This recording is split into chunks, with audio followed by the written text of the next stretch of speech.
नमस्ते and welcome to the solving trust. तो आ गए हैं 2026 के डीईसीई के असाइनमेंट। तो सबसे पहले आपका फ्रंट पेज होगा इग्नू का, जिसमें आपका एनरोलमेंट नंबर, आपका नेम एंड आपका एड्रेस, देन प्रोग्राम का फुल नेम, प्रोग्राम आपका कोड क्या है, डीईसी 1 2 3, आप जिसका असाइनमेंट बना रहे हैं। अब कोर्स टाइटल आपको कहाँ मिलेगा? जैसे डीईसी 1 की बुक है तो डीईसी 1 की बुक के ऊपर कोर्स टाइटल उसका लिखा हुआ है, ऐसे डीईसी 2 3 की बुक के ऊपर आपको लिखा हुआ मिलेगा। आपका रीजनल और स्टडी सेंटर ईमेल पे आया होगा। असाइनमेंट नंबर 1 बना रहे हैं, 2 बना रहे हैं, वो आप डालेंगे। आपका फोन नंबर, ईमेल, आप कब सबमिट कर रहे हैं असाइनमेंट, उसकी डेट एंड सिग्नेचर, और जो कोर्स कोड है ये आपको क्वेश्चन पेपर के ऊपर आपका लिखा हुआ है, यहाँ पे मिल जाएगा कि आपका क्या कोर्स कोड है। फिर उसके बाद आपका लगेगा आपका आईडी कार्ड। देन उसके बाद जैसे असाइनमेंट नंबर 1 बन रहा है तो असाइनमेंट नंबर 1 के क्वेश्चन पेपर, अगर असाइनमेंट नंबर 2 बनाएंगे तो असाइनमेंट नंबर 2 के क्वेश्चन पेपर। अब स्टार्ट करते हैं अपना असाइनमेंट। एंड सबसे इंपॉर्टेंट, इग्नू में प्लास्टिक फाइल बैन है। इग्नू में आप देख लीजिए, आपको ये वाली फाइल लगानी है। चलिए स्टार्ट करते हैं।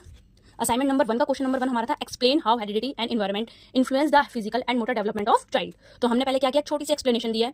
देन हेरिडिटी को अच्छे से एक्सप्लेन किया है विद एग्जांपल, एंड एनवायरमेंट को अच्छे से एक्सप्लेन किया है विद एग्जांपल। इससे क्या होगा, जो चेकर होगा उसे पता होगा कि हमने एक एक चीज अच्छे से करी हुई है विद एग्जांपल, देन प्रॉपर अच्छे से एक्सप्लेन किया है, एंड एंड में हमने कंक्लूजन दे दिया है। एग्जांपल, एक्सप्लेनेशन, कंक्लूजन इसलिए किया है ताकि चेकर को कहीं पे भी मार्क्स काटने का मौका ना मिले। इसमें 2 पार्ट थे, ये ए पार्ट है, देन ऐसे इसका बी पार्ट है। बी पार्ट को भी हमने ऐसे अच्छे से लिखा हुआ है, एक एक पॉइंट अच्छे से हाईलाइट करते हुए, देखिए आप, और एट द एंड हमने कंक्लूजन दे दिया है। क्वेश्चन नंबर 2 ये था हमारा, हमें 3 एक्टिविटीज दी थी। इन 3 एक्टिविटीज को हमें एक्सप्लेन करना था। तो हमने जैसे लैंग्वेज डेवलपमेंट, इसमें हम क्या कराएंगे बच्चों को, स्टोरी टाइम विद पपेट। हमने एक्टिविटी का अपना नाम बताया, जो हमारी एक्टिविटी के गोल है, हमने क्या मटेरियल यूज किया है एक्टिविटी में, क्या प्रोसीजर है, अच्छे से एक एक चीज को एक्सप्लेन करते हुए पिक्चर बना के एट द एंड हमने कंक्लूजन दे दिया है।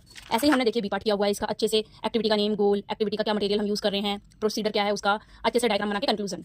अगर किसी को हमसे असाइनमेंट परचेज करने हैं, हैंड रिटन या पीडीएफ, वो हमसे परचेज कर सकता है। पीडीएफ आपको सेम इसी फॉर्म में मिलेगी, अच्छे से विद एग्जांपल, हाईलाइट, जो भी हाईलाइट चीज होगी विद कंक्लूजन अच्छे से आप देख लीजिए। ऐसे ही क्वेश्चन नंबर 3 था, बिल्कुल अच्छे से एक्सप्लेन किया हुआ है, देखिए। और इसी में सेक्शन नंबर, वो इसी में बी पार्ट था। बी पार्ट को अच्छे से डायग्राम, जहाँ पे इंपॉर्टेंट है वहाँ पे डायग्राम बनाया है। इफ किसी को परचेज करना है वो हमसे कर सकता है। Thank you so much.